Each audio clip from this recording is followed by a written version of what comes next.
Mr. Whalen, for 5 minutes. This is a great place for me to start because earlier in the day a question was asked, and it was sort of asked again of Mr. Blair, Minister Blair now, what his role is, and he comes with an incredible wealth of experience in intergovernmental relations. He's come off a huge file in helping shepherd the cannabis legislation through both houses of our parliament, which was a huge endeavor. And so if you could just, explain for the committee what you are bringing to the table, what expertise you have to further reassure Canadians that we're bolstering our team and this is an important for the Government of Canada to get right. Thank you very much, Mr. Whalen, and thank you for your kind words.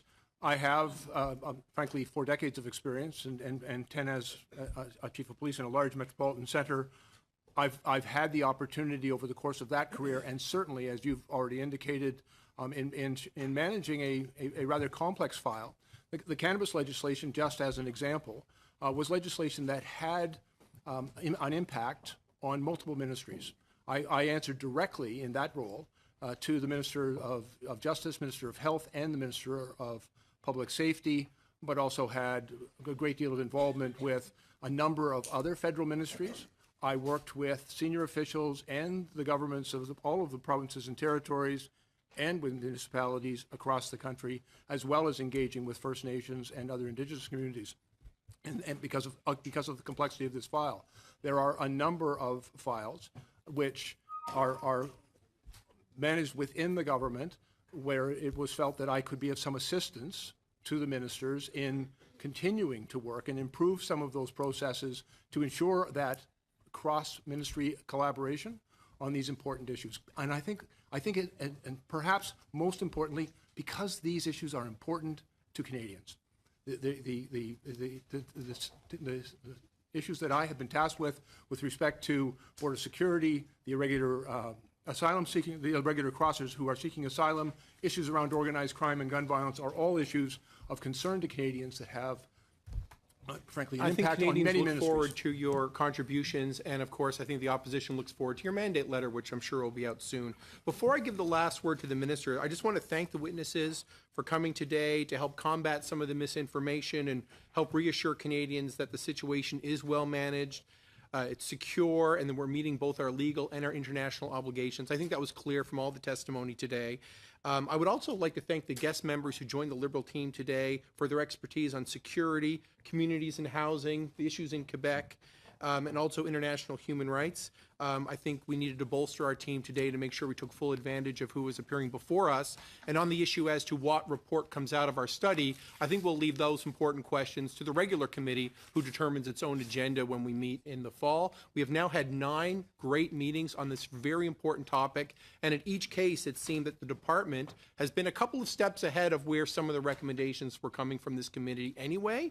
And so in terms of the 6-pillar plan that comes out of the government, and I'm hoping that maybe the minister could provide some final remarks, but maybe focus on a couple of issues that did come out today. One was modernizing the Safe Third Country Agreement. There have been some discussions there about modernizing it, and I'm wondering whether or not the government is opening to modernizing that. And timelines for processing. We heard a suggestion today of 6 months. The U.S. has 180 days for determination as their benchmark and 45 days to hear. I know the IRB is separate from your department, but if there are things that we're working towards in that regard, what the target is, we would love to know. Thank you. Thank you very much, Mr. Whalen. Number one, on the issue of the Safe Third Country Agreement, it's a bilateral agreement, and we are in... We have expressed our viewpoint to the United States. Like any other agreement that's almost a decade and a half old, it requires a second look to see how we can modernize it to take advantage of developments that have been made in technology, but also in information sharing. And how can we benefit from the full spirit of the agreement by harnessing those developments? On the issue of what the government's trying to do, what we're trying to do and that we've effectively done is to make sure that that we've learned the lessons from last year. We have a national operations plan in place that has been tested on the ground with different players. Second, that we collaborate to make sure that there's an orderly process in place. Third, that that asylum seekers have come to Canada in the past. As the opposition tries to suggest, they pretend that this is a new phenomena. It's not. In 2008, under their watch, we had 30,000 asylum seekers. And so the fact of the matter is we have laws in place to deal with this. Our system is working. At the IRB, we've invested to make sure that there's an additional 64 decision makers and more than 185 staff to further speed up the process in decision making so that Canada can continue to meet its obligations.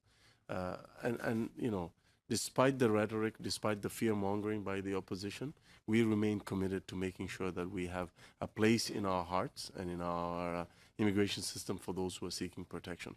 And we will not let fear-mongering and divisive politics on this side of the situation deter us from standing up for the rights of asylum seekers to claim asylum. Having said that, we also, it's part of our law to make sure that if you have no claim for asylum in Canada, that you're removed.